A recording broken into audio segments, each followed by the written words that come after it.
Price lord, hallelujah. ದೇವರ ನಾಮಕ್ಕೆ ಸ್ತೋತ್ರವಾಗಲಿ. ಪ್ರಾರ್ಥನೆ ಮಾಡಿಕೊಳ್ಳೋಣ.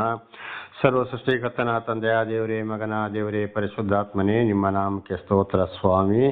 ಈ ದಿವಸವು ಸಮಯವೂ ಕೂಡ ನಿಮ್ಮಿಂದ ನೇಮಕವಾದಂಥ ದಿವಸ ಸಮಯವಾಗಿದ್ದಕ್ಕಾಗಿ ಸ್ತೋತ್ರ. ಈ ದಿವಸದ ಸಂದೇಶದ ಭಾಗವನ್ನು ಕೂಡ ಹೇರಳವಾಗಿ ಆಶೀರ್ವದಿಸಿರಿ. ಇದನ್ನು ಕೇಳುತ್ತಿರುವ ನನ್ನ ಸಹೋದರ ಸಹೋದರಿಯರು ಚೆನ್ನಾಗಿ ಕೇಳಿ ಅರ್ಥ ಮಾಡಿಕೊಂಡು ನಿಮ್ಮ ವಾಕ್ಯಕ್ಕೆ ವಿಧೇಯರಾಗಿ ಜೀವಿಸಿ ನಿಮ್ಮಿಂದ ಆಶೀರ್ವಾದವನ್ನು ಹೊಂದಿಯವರ ಮಕ್ಕಳನ್ನು ಅದೇ ಮಾರ್ಗದಲ್ಲಿ ನಡೆಸಿ ಅವರೆಲ್ಲರೂ ನಿಮ್ಮ ಚಿತ್ತಾನುಸಾರ ಯಾರ್ಯಾರಿಗೆ ಸಾಕ್ಷಿಗಳಾಗಿ ಜೀವಿಸಬೇಕೋ ಹಾಗೆ ಮಾಡುವುದಕ್ಕಾಗಿ ಸ್ತೋತ್ರ. ಯೇಸುವಿನ ನಾಮದಲ್ಲಿ ಪ್ರಾರ್ಥಿಸಿದ್ದೇನೆ ನಮ್ಮ ತಂದೆಯ ಆಮೇನ್. ಇದನ್ನು ಕೇಳುತ್ತಿರುವ ನನ್ನ ಸಹೋದರ ಸಹೋದರಿ, ನಿಮಗೂ ಕೂಡ ನನ್ನ ಹೃದಯಪೂರ್ವಕವಾದಂಥ ನಮಸ್ಕಾರಗಳು. ಈ ದಿವಸದ ಸಂದೇಶದ ಭಾಗವು ನನ್ನಲ್ಲಿ ಪಾಪವಿಲ್ಲವೆಂದು ಹೇಳಬಾರದು, ಭಾಗ 1. ನನ್ನಲ್ಲಿ ಪಾಪವಿಲ್ಲವೆಂದು ಹೇಳಬಾರದು, ಭಾಗ 1. ದೇವರ ನಾಮಕ್ಕೆ ಸ್ತೋತ್ರವಾಗಲಿ.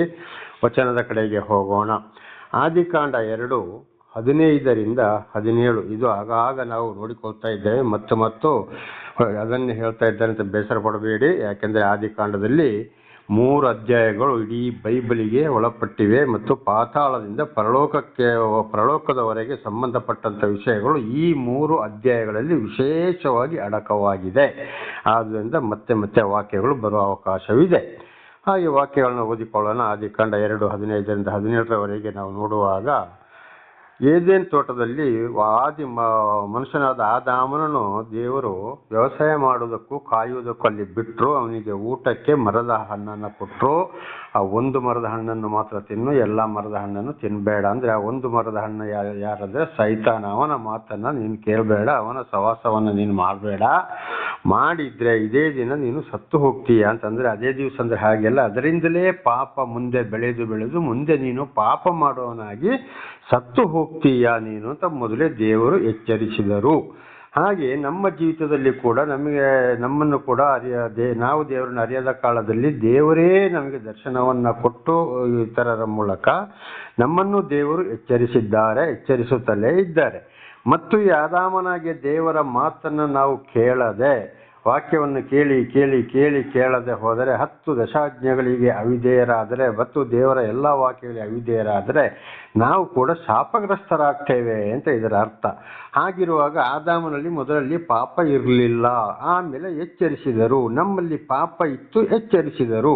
ಆದರೆ ತಿರುಗಿ ನಾವು ಅದೇ ಪಾಪಕ್ಕೆ ಹೋದರೆ ಖಂಡಿತವಾಗಿ ನಾವು ಕೂಡ ಶಾಪಗ್ರಸ್ತರಾಗ್ತೇವೆ. ಆಗ ನಮ್ಮಲ್ಲಿ ಪಾಪ ಇಲ್ಲ ಅಂತ ನಾವು ಎಂದಿಗೂ ಹೇಳಲು ಸಾಧ್ಯವೇ ಇಲ್ಲ. ಅನೇಕರು ಹೇಳ್ತಾರೆ, ನನ್ನಲ್ಲಿ ಏನು ಪಾಪ ಇಲ್ಲ, ನಾನು ದೇವರ ಮಗ, ನಾನು ದೇವರ ಮಗಳು ಅಂತೇಳಿ. ಒಂದು ವಾಕ್ಯಕ್ಕೆ ತಪ್ಪಿ ನಡೆದು ಹೋದರಲ್ಲಿ ಪಾಪದಿಂದ ತುಂಬಿ ತುಳುಕಿದವರಾಗಿದ್ದೇವೆ ನಾವು. ಆದ್ದರಿಂದ ಪಾಪ ಇಲ್ಲ ಅಂತ ಯಾರೂ ಹೇಳಲು ಸಾಧ್ಯವೇ ಇಲ್ಲ. ಇದು ಆದಿಕಾಂಡ 2:15-17. ಆಮೇಲೆ 3ನೇ ಅಧ್ಯಾಯ 6-12 ನೋಡುವಾಗ, ಆದಾಮನನ್ನು ಎಚ್ಚರಿಸಿದರು ದೇವರು. ಹವ್ವಳ ಮುಖಾಂತರ ಸೈತಾನನು ಹವ್ವಳ ಮುಖಾಂತರ ಆದಾಮನನ್ನು ಕೆಡಿಸ್ತಾ ಇದ್ದಾನೆ. ಹಣ್ಣು ತಿನ್ನುವುದಕ್ಕೆ ಕೊಟ್ಟು, ನೋಡು ಎಷ್ಟು ಚೆನ್ನಾಗಿದೆ ತಿನ್ನಕ್ಕೆ. ಆಗ ಸ್ತ್ರೀಯ ಮರದ ಹಣ್ಣು ತಿನ್ನುವುದಕ್ಕೆ ಉತ್ತಮವಾಗಿಯೂ ನೋಡುವುದಕ್ಕೆ ರಮ್ಯವಾಗಿಯೂ ಜ್ಞಾನೋದಯಕ್ಕೆ ಅಪೇಕ್ಷಿಸತಕ್ಕದಾಗಿ ಇದೆ ಎಂದು ತಿಳಿದು ಅದನ್ನು ತೆಗೆದುಕೊಂಡು ತಿಂದಳು. ಸಂಗಡ ಇದ್ದ ಗಂಡನಿಗೂ ಕೊಡಲು ಅವನೂ ತಿಂದನು. ಕೂಡಲೇ ಅವರಿಬ್ಬರ ಕಣ್ಣುಗಳು ತೆರೆದವು, ತಾವು ಬೆತ್ತಲೆ ಆಗಿದ್ದೇವೆ ಅಂತ ತಿಳಿದು ಅಂಜೂರದ ಎಲೆಗಳನ್ನು ಹೊಡೆದುಕೊಂಡರು ಅಂತೇಳಿ. ನೋಡಿ, ಅಲ್ಲಿವರೆಗೆ ಅವರು ಬೆತ್ತಲೆ ಆಗಿದ್ದರೂ ಕೂಡ ಪಾಪ ಅವರಿಗೆ ಗೊತ್ತಾಗಲಿಲ್ಲ. ಯಾವಾಗ ಈ ಸೈತಾನನ ಹಣ್ಣು ಅಂದರೆ ಸೈತಾನನ ಮಾತು ಕೇಳಿ ಹವ್ವಳು ಆದಾಮನನ್ನು ವಂಚಿಸಿದ್ಲೋ, ಅವರಿಬ್ಬರಿಗೆ ಅವರ ಪಾಪ ಆಗಲ್ಲಿ ಅರ್ಥ ಆಯಿತು, ಬೆತ್ತಲೆತನ ಅರ್ಥ ಆಯಿತು, ಪಾಪದಿಂದ ತುಂಬಿ ತುಳುಕಿದರು. ಹಾಗೆ ಇವತ್ತು ಕೂಡ ದೇವರು ನಮ್ಮನ್ನು ಪಾಪದಿಂದ ಒಂದ್ಸಲ ಬಿಡುಗಡೆ ಮಾಡಿ ಮತ್ತೆ ನಮ್ಮನ್ನು ನಡೆಸ್ತಾ ಇರುವಾಗ ಏನಾಗ್ತದೆ, ಮತ್ತೆ ನಾವು ಪ್ರಾಪಂಚಿಕ ವಿಷಯಕ್ಕೆ ಹೋಗುವುದಾದ್ರೆ, ತಿನ್ನುವುದಾಗಲಿ ಕುಡಿಯುವುದಾಗಲಿ ಮಾತುಗಳಲ್ಲಾಗಲಿ ಪ್ರಾಪಂಚ ಕಾರ್ಯಕ್ಕೆ ಹೋಗುವುದಾದರೆ ನಾವು ಕೂಡ ಅಲ್ಲಿ ಶಾಪಗ್ರಸ್ತರಾಗ್ತೇವೆ ಅಂತ ಇದರ ಅರ್ಥ. ಆದಾಮ ಮತ್ತು ಹವ್ವಳು ಆದಾಗೆ. ಆಮೇಲೆ ದೇವರು ಏನು ಮಾಡಿದರು? 8ನೇ ವಚನ, ಆದಿಕಾಂಡ 3:8. ತರುವಾಯ ಯೆಹೋವ ದೇವರು ಸಂಜೆಯ ತಂಗಾಳಿಯಲ್ಲಿ ತೋಟದೊಳಗೆ ಸಂಚರಿಸುತ್ತಿರುವಾಗ ಆ ಸ್ತ್ರೀ ಪುರುಷರು ಆತನ ಸಪ್ಪಳವನ್ನು ಕೇಳಿ ಆತನಿಗೆ ಕಾಣಿಸಬಾರದೆಂದು ತೋಟದ ಮರಗಳ ಹಿಂದೆ ಅಡಗಿಕೊಂಡರು. ನೋಡಿ, ಅಲ್ಲಿ ಪಾಪ ಬಂತು, ಅವರಿಗೆ ನಾಚಿಕೆ ಬಂತು. ಆವಾಗ ದೇವರು ಏನು ಮಾಡ್ತಾರೆ, ಅವರನ್ನು ಏದೇನು ತೋಟದಲ್ಲಿ ಬಿಟ್ಟ ಸ್ಥಳಕ್ಕೆ ದೇವರು ಬರುವ ಶಬ್ದವನ್ನು ಕೇಳಿ ಇವರು ಏನು ಮಾಡ್ತಾರೆ, ಅಡಗಿಕೊಳ್ತಾರೆ. ನಾಚಿಗೆ. ದೇವರ ನಾಮಕ್ಕೆ ಸ್ತೋತ್ರವಾಗಲಿ. ಹಾಗೆ ಇವತ್ತು ನಾವು ಕೂಡ ದೇವರು ನಮಗೆ ದರ್ಶನ ಕೊಟ್ಟ ಮೇಲೆ, ದೇವರನ್ನು ಅರಿತುಕೊಂಡ ಮೇಲೆ, ವಾಕ್ಯವನ್ನು ತಿಳಿದುಕೊಳ್ಳುತ್ತಾ ಇರುವಾಗ ಮತ್ತು ನಾವು ಏನು ಮಾಡ್ತೇವೆ, ಆಗ ನಮ್ಮ ಪಾಪಗಳು ನಮಗೆ ಅರ್ಥವಾಗ್ತವೆ. ಇತರರ ವಿಷಯದಲ್ಲಿ ನಮಗೆ ನಾಚಿಕೆ ಆಗ್ತದೆ. ಕಾರಣ ನಮ್ಮ ಪಾಪಗಳು ಇವು. ದೇವರ ನಮಗೆ ಸ್ತೋತ್ರವಾಗಲಿ. ಪಾಪ ಇಲ್ಲ ಇದ್ರೆ ನಾಚಿಕೆ ಸ್ವಭಾವವೇ ನಮ್ಮಲ್ಲಿ ಬರುವುದಿಲ್ಲ. 9ನೇ ವಚನ. ಯೆಹೋವ ದೇವರು ಮನುಷ್ಯನನ್ನು ನೀನು ಎಲ್ಲಿರುತ್ತಿ ಎಂದು ಕೂಗಿ ಕೇಳಲು ಅವನು, ನೀನು ತೋಟದಲ್ಲಿರುವ ಸಂಚರಿಸುವ ಸಪ್ಪಳವನ್ನು ನಾನು ಕೇಳಿ ಬೆತ್ತಲೆಯಾಗಿದ್ದೇನಲ್ಲ ಎಂದು ಹೆದರಿ ಅಡಗಿಕೊಂಡೆನು ಅಂದನು. ನೋಡಿ, ಅಲ್ಲಿ ಬಿಟ್ಟ ಸ್ಥಳದಲ್ಲಿ ಆದಾಮನು ಇಲ್ಲ, ಹವ್ವಳು ಇಲ್ಲ. ಆದರೆ ಆದಾಮನ ಹತ್ರ ಕೇಳ್ತಾ ಇದ್ದಾರೆ, ನೀನು ಎಲ್ಲಿದ್ದೀಯಾ? ಆಗ ಆದಾಮನು ಏನು ಉತ್ತರ ಕೊಡ್ತಾನೆ, ನೀನು ಬರುವ ಸಪ್ಪಳವನ್ನು ಕೇಳಿ ನಾನು ಅರಿಕೊಂಡೆ, ನಾನು ಬೆತ್ತಲೆಯಾಗಿದ್ದೇನೆ ಎಂಬುದಾಗಿ. ದೇವರಿಗೆ ಗೊತ್ತಿದೆ ಇವರು ಪಾಪ ಮಾಡಿದ್ರು, ನನ್ನ ಮಾತನ್ನು ಮೀರಿದ್ರು ಅಂತ. ಅದು ವಿಶೇಷವಾಗಿ ಆದಾಮನ ಹತ್ರ ದೇವರು ಮಾತನಾಡಿದ್ರು. ಅದಕ್ಕಾಗಿ ಆದಾಮನನ್ನು ಮಾತ್ರ ಅಲ್ಲಿ ಕರೆದು ಕೇಳ್ತಾ ಇದ್ದಾರೆ. ನೀನು ಆಗ ಅವನು ಹೇಳ್ತಾ ಇದ್ದಾನೆ, ನಾನು ಬೆತ್ತಲೆಯಾಗಿದ್ದೇನಲ್ಲ ಅಂತೇಳಿ ಆದಾಮನ ಉತ್ತರವನ್ನು ಕೊಡ್ತಾ ಇದ್ದಾರೆ. ಅದಕ್ಕೆ ನಾನು ನಿನಗೆ ಹೆದರಿ ಅಡಗಿಕೊಂಡೆ ಅಂತ. ಹಾಗೆ ಇವತ್ತು ಪಾಪ ಮಾಡಿದವರು ಏನು ಮಾಡ್ತಾರೆ, ಅನೇಕರು ದೇವರ ಬಳಿಗೆ ಬರ್ತಾ ಇಲ್ಲ, ದೂರ ಹೋಗ್ತಾರೆ. ದೇವರ ವಿಷಯವೇ ಬೇಡ, ಪ್ರಾರ್ಥನೆ ಬೇಡ, ವಾಕ್ಯವೇ ಬೇಡ, ಪ್ರಾಪಂಚಿಕ ವಿಷಯ ಎಲ್ಲವನ್ನ ಏನು ಮಾಡ್ತದೆ, ಅದು ಎಲ್ಲದಕ್ಕೂ ಸರಿಯಾಗ್ತದೆ. ಅದಕ್ಕೆ ಮತ್ತೆ 7, 13, 14 ನೋಡುವಾಗ ಅಲ್ಲಿ 2 ದಾರಿಯನ್ನು ದೇವರು ಕೊಡ್ತಾ ಇದ್ದಾರೆ, ಇಕ್ಕಟ್ಟಾದ ದಾರಿ ಮತ್ತು ಹಿರಿದಾದ ದಾರಿ. ಹಿರಿದಾದ ದಾರಿಯಲ್ಲಿ ಹೋಗುವುದು ನಾಶಕ್ಕೆ ಹೋಗುವುದು. ಅದರಲ್ಲಿ ಯಾರು ಹೇಗೆ ಬೇಕಾದರೂ ಹೋಗ್ಬೋದು. ಇವತ್ತು ಬಸ್ ಸ್ಟ್ಯಾಂಡ್ಗಳಲ್ಲಿ, ಲಾಡ್ಜ್ಗಳಲ್ಲಿ, ಅಲ್ಲಿ ಇಲ್ಲಿ ಕಾಡು ಒಳಗೆ, ಹೋಮ್ ಸ್ಟೇಗಳಲ್ಲಿ, ಹಾದಿ ಬೀದಿಲಿ ಬೇಕಾದ್ದು ನಡೀತಾ ಇದೆ. ಅಲ್ಲಿ ಯಾರು ಕೇಳಕ್ಕೆ ಆಗುವುದೇ ಇಲ್ಲ. ಆದರೆ ಇಕ್ಕಟ್ಟಾದ ದಾರಿ ದೇವರ ಬಳಿಗೆ ಹೋಗುವಂಥದ್ದು, ಅಲ್ಲಿ ಶಿಸ್ತು ಇದೆ. ಆಗ ಇಲ್ಲಿ ಏನಾಗ್ತದೆ, ಇವರು ಹೆದರಿ ಕೊಂಡೆನು ಅಂದನು. ಆಗ ಏನಾಗ್ತದೆ, ಅಂಥವರು ಪಾಪ ತುಂಬಿದವರು ದೇವರ ಬಳಿಯಿಂದ ದೂರ ಹೋಗ್ತಾರೆ. ದೇವರ ದರ್ಶನವಾದರೂ ಏನೇ ಆದರೂ ದೇವರ ಬಳಿಯಲ್ಲಿ ನಿಲ್ಲುವುದಿಲ್ಲ. ಅವರು ದೇವರಿಂದ ದೂರನೇ ಹೋಗ್ತಾರೆ. 11ನೇ ವಚನ. ಅದಕ್ಕಾತನು, ನೀನು ಬೆತ್ತಲೆಯಾಗಿದ್ದೆಂದು ನಿನಗೆ ತಿಳಿಸಿದವರು ಯಾರು? ತಿನ್ನಬಾರದೆಂದು ನಾನು ನಿನಗೆ ಆಜ್ಞಾಪಿಸಿದ ಮರದ ಹಣ್ಣನ್ನು ತಿಂದಿಯಾ ಎಂದು ಕೇಳಲು. ನೋಡಿ, ದೇವರು ಮತ್ತೆ ಪ್ರಶ್ನೆ ಮಾಡ್ತಾ ಇದ್ದಾರೆ. ನೀನು ಬೆತ್ತಲಾಗಿದೆ ಅಂತ ನಿನಗೆ ಹೇಳಿದ್ಯಾರು? ನಾನು ಆ ಮರದ ಹಣ್ಣು ಅಂದರೆ ಸೈತಾನ ಮಾತು, ಅವನ ಆಹಾರ ಪದಾರ್ಥಗಳನ್ನ ತಿನ್ನಬೇಡ ಅಂತ ನಾನು ಹೇಳಿದ್ದೀನಿ, ನೀನು ತಿಂದಿದ್ದೀಯಾ ಅಂತ ಕೇಳುವಾಗ 12ನೇ ವಚನದಲ್ಲಿ ನೋಡಿ ವಚನ, ಆ ಮನುಷ್ಯನು ನನ್ನ ಜೊತೆಯಲ್ಲಿ ಇರುವುದಕ್ಕೆ ನೀನು ಕೊಟ್ಟ ಸ್ತ್ರೀಯ ಮರದ ಹಣ್ಣನ್ನು ನನಗೆ ಕೊಟ್ಟಲು ನಾನು ತಿಂದೆನು ಎಂದು ಹೇಳಿದನು.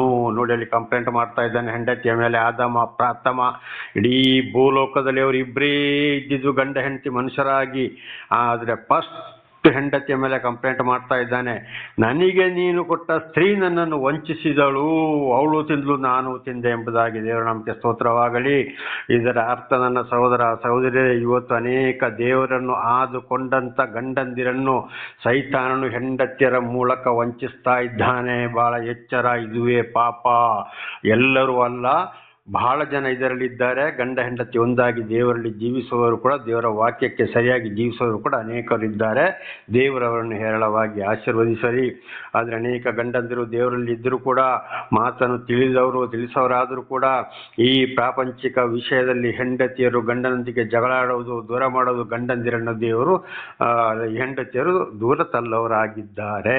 ಇದು ಬಹಳ ಎಚ್ಚರವಿರಬೇಕು. ಹಾಗೆ 13ನೇ ವಚನ. ಯೆಹೋವ ದೇವರು ಸ್ತ್ರೀಯನ್ನು, ಇದೇನು ನೀನು ಮಾಡಿದ್ದು ಎಂದು ಕೇಳಲು, ಆ ಸ್ತ್ರೀಯು, ಸರ್ಪವು ನನ್ನನ್ನು ವಂಚಿಸಿತು, ನಾನು ತಿಂದೆನು ಎಂದು ಉತ್ತರ ಕೊಟ್ಟಳು. ನೋಡಿ, ಅವಳು ಏನು ಮಾಡ್ತಾಳೆ, ಅಲ್ಲಿ ಸೈತಾನ ಮೇಲೆ ಕಂಪ್ಲೇಂಟ್ ಮಾಡ್ತಾ ಇದ್ದಾಳೆ.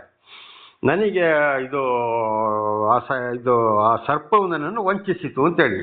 ಆದರೆ ಆದಾಮನೊಂದಿಗೆ ಆದಿಕಾಂಡ 2:15-17 ಒಂದು ಮರದ ಹಣ್ಣನ್ನು ಮಾತ್ರ ತಿನ್ನಬೇಡ, ಬಾಕಿ ಎಲ್ಲವನ್ನ ತಿಂದರೆ ಸತ್ಯ ಹೋಗ್ತಿ ಅಂತ ಎಚ್ಚರಿಸಿದರು.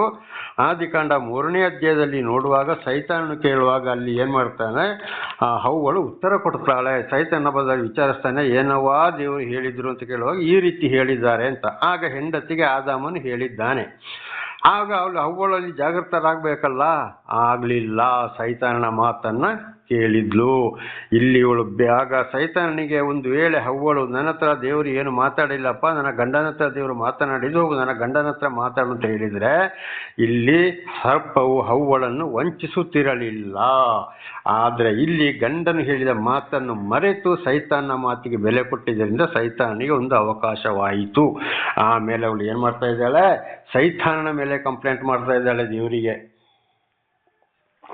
ಹಾಗೆ ಇವತ್ತು ಅನೇಕರು ಏನ್ ಮಾಡ್ತಾ ಇದ್ದಾರೆ, ಗಂಡಂದಿರು ದೇವರ ಮಾತನ್ನ ಹೇಳಿದ್ರು ಕೂಡ ಹೆಂಡತಿಯರು ಕೇಳೋದಿಲ್ಲ. ಪ್ರಾಪಂಚಿಕ ವಿಷಯದಲ್ಲಿ ಇದ್ದು ಗಂಡನನ್ನು ಕೂಡ ಸೈತಾನನು ಏನ್ ಮಾಡ್ತಾನೆ, ಹೆಂಡತಿಯರ ಮೂಲಕ ಇವತ್ತು ವಂಚಿಸ್ತಾ ಇದ್ದಾನೆ.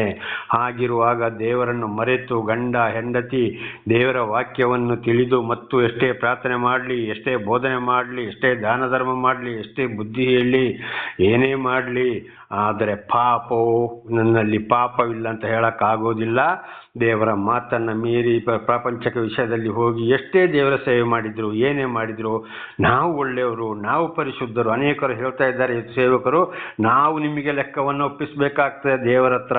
ಖಂಡಿತವಾಗಿ ಇವರು ಪರಿಶುದ್ಧರಾಗಿದ್ದಾರೋ, ಸರಿಯಾಗಿ ದೇವರ ವಾಕ್ಯಕ್ಕೆ ವಿಧೇಯರಾಗಿದ್ದಾರೋ ಇಲ್ಲ. ಅನೇಕರಿಗೆ ಈಗಾಗಲೇ ಹೇಳಿದಾಗ ಹೆಂಡತಿಯ ಮೂಲಕ ಇವತ್ತು ಸೇವಕರನ್ನು ಸೈತಾನ ವಂಚಿಸ್ತಾ ಇದ್ದಾನೆ. ಹಾಗಿರುವಾಗ ನಮ್ಮಲ್ಲಿ ಪಾಪವಿಲ್ಲ ಅಂತ ಯಾರು ಹೇಳಕ್ಕಾಗೋದಿಲ್ಲ. ವಿಶ್ವಾಸಿಗಳಲ್ಲಿ ಕೂಡ ಹೆಂಡತಿಯರ ಮೂಲಕ ಗಂಡನನ್ನು ವಂಚಿಸ್ತಾ ಇದ್ದಾನೆ. ಕೆಲವು ಬಹಳ ಅಪರೂಪದಲ್ಲಿ ಹೆಂಡತಿಯು ಸರಿಯಾಗಿ ದೇವರೊಂದಿಗಿದ್ರೆ ಗಂಡನ ಮೂಲಕ ಸೈತಾನ ಹೆಂಡತಿಯನ್ನು ವಂಚಿಸ್ತಾ ಇದ್ದಾನೆ. ಇವತ್ತಂತ ಕುಟುಂಬಗಳು ಹಾಗೆ ಇದ್ದಾವೆ. ಒಂದು ವೇಳೆ ಹೆಂಡತಿಯರು ಚೆನ್ನಾಗಿದ್ರೆ ಗಂಡದ್ರು ಅಲ್ಲಿ ಕರ್ಕೊಂಡೋಗೋದು, ಇಲ್ಲಿ ಕರ್ಕೊಂಡೋಗೋದು, ಆ ಪಾರ್ಕು ಈ ಪಾರ್ಕು, ಆ ಡಿನ್ನರು ಈ ಡಿನ್ನರು, ಆ ಪಿಕ್ಚರು ಈ ಪಿಕ್ಚರ್ ಅಂತೇಳಿ ಅನೇಕ ಗಂಡಸರು ಕೂಡ ಗಂಡಂದಿರು ಹೆಂಡತಿಯರನ್ನ ಕೆಡಿಸ್ತಾ ಇದ್ದಾರೆ. ಇದನ್ನು ಬಹಳ ಅರ್ಥ ಮಾಡಿಕೊಳ್ಳಬೇಕು. ಹಾಗಿರುವಾಗ ನಮ್ಮಲ್ಲಿ ಪಾಪವಿಲ್ಲ ಅಂತೇಳಿ ನಾವು ಯಾವಾಗಲೂ ಹೇಳಲು ಸಾಧ್ಯವೇ ಇಲ್ಲ. ದೇವರು ನಮಗೆ ಸ್ತೋತ್ರವಾಗಲಿ. ಹಾಗೆ ಮುಂದಿನ ವಚನಕ್ಕೆ ಹೋಗೋಣ. ಯೋಬ 15ನೇ ಅಧ್ಯಾಯ 14 ಮತ್ತು 16. ನರನು ಎಷ್ಟರವನು, ಅವನು ಪರಿಶುದ್ಧನಾಗಿರುವುದು ಸಾಧ್ಯವೋ? ಸ್ತ್ರೀಯಲ್ಲಿ ಹುಟ್ಟಿದವನು ನೀತಿವಂತನಾಗಿರಬಹುದೇ? ನೋಡಿ, ಮನುಷ್ಯರು ಎಷ್ಟರ ಮಾತಿಗೆ, ಯಾಕೆಂದ್ರೆ ಈ ಮನುಷ್ಯರು ಖಂಡಿತವಾಗಿಯೂ ಸ್ತ್ರೀ ಒಂದು ಗಂಡು ಒಂದು ಹೆಣ್ಣಿನಿಂದ ಹುಟ್ಟಿದವರು. ಇಲ್ಲಿ ಆ ಪ್ರಥಮ ಮನುಷ್ಯರಾದ ಆದಾಮ ಹವ್ವ ಗಂಡ ಹೆಂಡತಿ ಆದಿ ನಮ್ಮ ತಂದೆ ತಾಯಿ ಅವರೇ ಇಲ್ಲಿ ಪಾಪಿಷ್ಠರಾದಾಗ ಅವರ ಸಂತಾನವೇ ಇವತ್ತು ಭೂಲೋಕದಲ್ಲಿ ತುಂಬಿ ತುಳುಕುತ್ತಾ ಇದೆ. ಯಾವ ಜಾತಿಯ, ಯಾವ ದೇಶವೋ, ಯಾವ ರಾಷ್ಟ್ರವೋ, ಯಾವ ರಾಜ್ಯವೋ, ಪ್ರತಿಯೊಂದು ಅವರ ಸಂತಾನವಾಗಿದೆ. ಆಗಿರಲು ಆ ಒಂದು ರಕ್ತವನ್ನು ಹಂಚಿಕೊಂಡು ಬಂದ ಸಂತಾನ ಖಂಡಿತವಾಗಿ ಪರಿಶುದ್ಧರಾಗಲು ಸಾಧ್ಯವಿದೆಯೋ ಅಂತ ಯೋಬ ಕೇಳ್ತಾ ಇದ್ದಾನೆ. ಸಾಧ್ಯ ಇದೆ. ದೇವರು ದರ್ಶನ ಕೊಟ್ಟ ಮೇಲೆ ಅನೇಕ ಪಾಪಗಳಿಂದ ಬಿಡುಗಡೆ ಮಾಡಿ ನಮ್ಮನ್ನು ನಡೆಸ್ತಾ ಇರುವಾಗ, ನಮ್ಮ ಜೀವಿತದಲ್ಲಿ ಅದ್ಭುತ ಕಾರ್ಯಗಳನ್ನು ಮಾಡ್ತಾ ಇರುವಾಗ ನಾವು ಹಿಂದಿನ ಜೀವಿತವನ್ನು ಬಿಟ್ಟು ದೇವರ ಮೇಲೆ ನಂಬಿಕೆ ಇಟ್ಟು ಯಾವುದೇ ಕಷ್ಟ ಸಂಕಟ ದುಃಖಗಳು ಬಂದರೂ ದೇವರನ್ನೇ ಹಿಂಬಾಲಿಸಿದರೆ ಖಂಡಿತವಾಗಿ ಪರಿಶುದ್ಧರಾಗಲು ಸಾಧ್ಯವಿದೆ. ಆದರೆ ದೇವರು ನಮಗೆ ದರ್ಶನ ಕೊಟ್ಟ ಮೇಲೆ ಸ್ವಲ್ಪ ದಿವಸ ಚೆನ್ನಾಗಿ ಇರ್ತೇವೆ. ಆಮೇಲೆ ಯಾವುದೋ ಶೋಧನೆಗೆ ಒಳಪಡಿಸಬಹುದು. ದೇವರು ಏನು ಮಾಡ್ತಾರೆ ನೋಡೋಣ ಅಂತೇಳಿ ಆಗ ಕಷ್ಟ ಸಂಕಟ ದುಃಖಗಳು ಬಂದಾಗ ಪುನಃ ನಾವು ಪ್ರಪಂಚದ ಕಡೆಗೆ ಹೋದರೆ ಖಂಡಿತವಾಗಿ ಇಲ್ಲಿ ಆದಾಮ ಹವ್ವಳ ಪಾಪ ಇಲ್ಲಿ ಬಂದಿದೆ ಅಂತ ಇದರ ಅರ್ಥ. ಪರಿಶುದ್ಧರಾಗಲು ಸಾಧ್ಯವೇ ಇಲ್ಲ. ಸ್ತ್ರೀಯಲ್ಲಿ ಹುಟ್ಟಿದವನು ನೀತಿವಂತನಾಗಿರಬಹುದೇ? ನೋಡಿ, ಸ್ತ್ರೀಯರಲ್ಲಿ ಹುಟ್ಟಿದವನು, ದೇವರ ವಾಗ್ದಾನದಲ್ಲಿ ಹುಟ್ಟಿದವರು ಮಾತ್ರ ಪರಿಶುದ್ಧರಾಗಬಹುದು. ಸ್ತ್ರೀಯರಲ್ಲಿ ಹುಟ್ಟಿದವರು ಖಂಡಿತವಾಗಲು ಪರಿಶುದ್ಧರಾಗಲು ಸಾಧ್ಯವೇ ಇಲ್ಲ. ಆದರೆ ಈಗ ಹಿಂದೆ ಹೇಳಿದ ಹಾಗೆ ಖಂಡಿತವಾಗಿ ಇದೆ. ಸಂಪೂರ್ಣ ದೇವರ ವಾಕ್ಯಕ್ಕೆ ವಿಧೇಯರಾಗಿ ಜೀವಿಸಿದರೆ ಮಾತ್ರ. ಇಲ್ಲ ನನ್ನ ಅಣ್ಣ ಏನು ಹೇಳ್ತಾರೋ, ಅಪ್ಪ ಏನು ಹೇಳ್ತಾರೋ, ಅಕ್ಕ ಏನು ಹೇಳ್ತಾರೋ, ತಂಗಿ ಹೇಳ್ತಾರೋ, ಅವ್ರನ್ನ ಬಿಡೋದು ಹೇಗೆ, ಇವ್ರನ್ನ ಬಿಡೋದು ಹೇಗೆ, ನಮ್ಮನ್ನ ಕುಟುಂಬ ಬಿಡ್ತಾರೆ, ನಮ್ಮನ್ನ ಸಂಸಾರ ಬಿಡ್ತಾರೆ, ನಾವು ಈ ಪ್ರಪಂಚದಲ್ಲಿ ಬದುಕಬೇಕಲ್ಲ. ದೇವರ ಒಂದು ಯೋಚನೆ ನಮ್ಮ ಹೃದಯದಲ್ಲಿ ಇದೆ, ನಮ್ಮ ನಡೆ ನುಡಿ ಇದೆ. ಮನುಷ್ಯರ ಕಣ್ಣುಕಟ್ಟಿಗಾಗಿ ನಾನು ಹೋಗ್ತಾ ಇದ್ದೀನಿ. ದೇವರು ಯಾವಾಗಲೂ ಯೋಚನೆಯನ್ನು ಮಾಡ್ತಾ ಇದ್ದೀನಿ, ಪ್ರಾರ್ಥನೆ ಮಾಡ್ತಾ ಇದ್ದೀನಿ. ಈ ಸಬೂಬಿಗೆಲ್ಲ ದೇವರು ಒಪ್ಪುವುದಿಲ್ಲ. ಸಂಪೂರ್ಣವಾಗಿ 10 ದಶಾಜ್ಞೆಗಳಿಗೆ ವಿಧೇಯರಾಗಿ ದೇವರ ಎಲ್ಲ ವಾಕ್ಯಗಳಿಗೆ ಯಾವುದೇ ಕಷ್ಟ ಸಂಕಟ ದುಃಖಗಳು ಬಂದರೂ ಯೋಬನನ್ನು ತೆಗೆದುಕೊಳ್ಳೋಣ, ಸಾರಳ, ರೆಬೆಕ್ಕಳನ್ನು, ಎಲಿಜಬೆತ್ತಳನ್ನ, ಮರಿಯಳನ್ನ ತೆಗೆದುಕೊಳ್ಳೋಣ. ಇವರೆಲ್ಲರೂ ಖಂಡಿತವಾಗಿ ದೇವರ ಆಶೀರ್ವದಿಸಿದ್ದಾರೆ. ಯಾವುದೇ ಬಂದರೂ ಕೂಡ ಅವರು ದೇವರನ್ನು ಹಿಂಬಾಲಿಸೋದು ಬಿಡಲಿಲ್ಲ. ಗಂಡನ ಹಿಂಬಾಲಿಸುವಾಗ ಗಂಡನೊಂದಿಗೇ ಇವರು ಕಷ್ಟ ಸಂಕಟ ದುಃಖಗಳನ್ನ ಅನುಭವಿಸಿದರು. ಇದುವೇ ಪವಿತ್ರವಾದ ಕುಟುಂಬ. ಇಲ್ಲದ ಹೋದರೆ ದೇವರು ಬೇಕು, ದೆವ್ವನು ಬೇಕು, ಪ್ರಪಂಚಕವೂ ಬೇಕು ಅಂತೇಳಿ ಆದರೆ ಖಂಡಿತವಾಗಿ ಸಾಧ್ಯವಿಲ್ಲ. ಆದ್ರಿಂದ ನಮ್ಮಲ್ಲಿ ಪಾಪ ಇಲ್ಲ ಅಂತೇಳಿ ನಾವು ಯಾವಾಗಲೂ ಹೇಳಲು ಸಾಧ್ಯವಿಲ್ಲ. ಮನುಷ್ಯರಿಂದ ಹುಟ್ಟಿದವರನ್ನು ಕೂಡ ದೇವರು ಶುದ್ಧಪಡಿಸುವನಾಗಿದ್ದಾನೆ. ಆಮೇಲೆ ನಮ್ಮ ಜೀವಿತದಲ್ಲಿ ಕಾರಣವಾಗ್ತದೆ. ದೇವರ ನಾಮಕ್ಕೆ ಸ್ತೋತ್ರವಾಗಲಿ. ಹಾಗೆ ಮುಂದಿನ ವಚನಕ್ಕೂ ಹೋಗೋಣ. ಕೀರ್ತನೆ 143:1. ಯೆಹೋವನೇ, ನನ್ನ ಪ್ರಾರ್ಥನೆಯನ್ನು ಆಲಿಸು, ನನ್ನ ಬಿನ್ನಹಕ್ಕೆ ಕಿವಿಗೊಡು. ನಿನ್ನ ನೀತಿ ಸತ್ಯತೆಗಳಿಗನುಸಾರವಾಗಿ ಸದುತ್ತರವನ್ನು ದಯಪಾಲಿಸು. ನೋಡಿ, ನಮ್ಮ ತಪ್ಪುಗಳು ಅರ್ಥ ಆದಾಗ ನಾವು ಕೂಡ ಏನು ಮಾಡಬೇಕು? ದಾವೀದರಸರು ತಪ್ಪು ಮಾಡಿದಾಗ ಪ್ರಾರ್ಥಿಸಿದರು, ದೇವರೇ ನನ್ನ ಪ್ರಾರ್ಥನೆಯನ್ನು ಆಲಿಸು, ನನ್ನ ಬಿನ್ನಹಕ್ಕೆ, ನನ್ನ ಮಾತಿಗೆ ನೀನು ಕಿವಿಗೊಡು. ನಿನ್ನ ನೀತಿ ಸತ್ಯತೆಗೆ ಅನುಸಾರವಾಗಿ ನನಗೆ ಸದುತ್ತರವನ್ನು ದಯಪಾಲಿಸು. ನನ್ನನ್ನು ಪಾಪದಿಂದ ಕ್ಷಮಿಸು. ದೇವರೇ, ನಿನ್ನಿಂದಲೇ ಪಾಪ ಪರಿಹಾರ, ನಿನ್ನಿಂದಲೇ ರಕ್ಷಣೆ ಅಂತೇಳಿ ದಾವೀದರಸರು 2 ತಪ್ಪು ಮಾಡಿದವುಗಳಲ್ಲಿ ಪ್ರಾರ್ಥಿಸಿದ್ದಾರೆ. ಅದುವೇ ಕೀರ್ತನೆ 51. ಈ ವಚನ ಕೂಡ ಕೀರ್ತನೆ 143:1 ವಚನ ಇದನ್ನೇ ತಿಳಿಸ್ತದೆ. ನಾವು ಕೂಡ ನಮ್ಮಲ್ಲಿ ತಪ್ಪು ಇಲ್ಲ, ಎಲ್ಲರೂ ಪ್ರತಿ ಒಂದು ಮನುಷ್ಯರು ಕೂಡ ಪಾಪಿ ಮಾಡಿದವರೇ, ಸ್ತ್ರೀಯರಲ್ಲಿ ಮನುಷ್ಯರಲ್ಲಿ ಹುಟ್ಟಿದವರು. ಆದ್ದರಿಂದ ನಾವು ಕೂಡ ಅದೇ ರೀತಿ ಬೇಡಬೇಕು. ದೇವರಿಂದ ಆಶೀರ್ವಾದವನ್ನು ಪಡೆದುಕೊಳ್ಳೋಣ. ಪರಿಶುದ್ಧರಾಗಲು ಖಂಡಿತವಾಗಿ ಸಾಧ್ಯವಿದೆ. ಆದ್ದರಿಂದ ನಮ್ಮ ಪಾಪಗಳನ್ನು ಅರ್ಥ ಮಾಡಿಕೊಂಡು ಸಂಪೂರ್ಣವಾಗಿ ದೇವರಲ್ಲಿ ಪಶ್ಚಾತ್ತಾಪ ಪಟ್ಟು ದೇವರಿಂದ ಆಶೀರ್ವಾದವನ್ನು ಪಡೆದುಕೊಳ್ಳೋಣ. ಇದು ನಾಳೆಗೂ ಮುಂದುವರಿಯುವುದು. ಪ್ರಾರ್ಥನೆ ಮಾಡಿಕೊಳ್ಳೋಣ. ಸರ್ವ ಸೃಷ್ಟಿಕರ್ತನ ತಂದೆಯ ದೇವರೇ, ಮಗನ ದೇವರೇ, ಪರಿಶುದ್ಧಾತ್ಮನೇ, ನಿಮ್ಮ ನಾಮಕ್ಕೆ ಸ್ತೋತ್ರ ಸ್ವಾಮಿ. ಈ ಒಂದು ಸಂದೇಶವನ್ನು ನನ್ನ ಸಹೋದರ ಸಹೋದರಿಗೆ ನೀವು ತಿಳಿಸಲು ಆಶೀರ್ವಾದ ಮಾಡಿದ್ದಕ್ಕಾಗಿ ಸ್ತೋತ್ರ.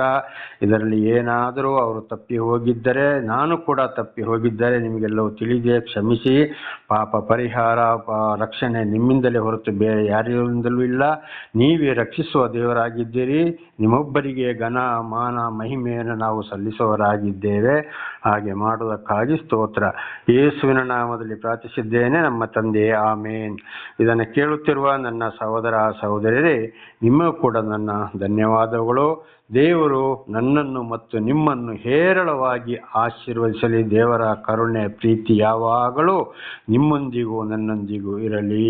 ಆಮೇನ್. Hallelujah, hallelujah, hallelujah.